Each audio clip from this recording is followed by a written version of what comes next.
Each type of sprinkler system applies water to your landscape at different rates.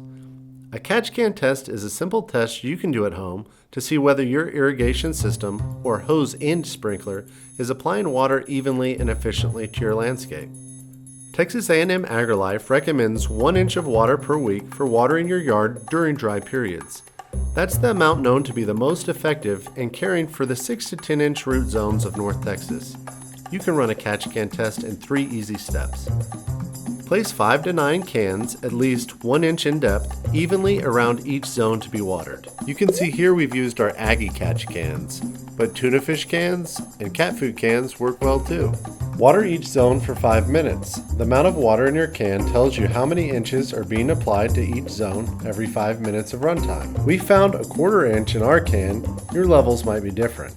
Divide the number 1 by the number of water inches you caught, in our case 1/4 inch. Then multiply your answer, in our case 4, by 5. The result is how many minutes you need to run your system to apply 1 inch of water. Ours is 20 minutes. If your system is watering evenly and efficiently, your catch can levels should be fairly equal throughout the irrigation zone.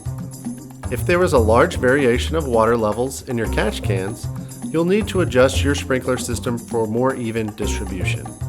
Some landscapes absorb water slower. If you notice runoff while watering, run your irrigation system in intervals to allow for better water absorption. Remember, irrigation should be a supplement for when rain is scarcer.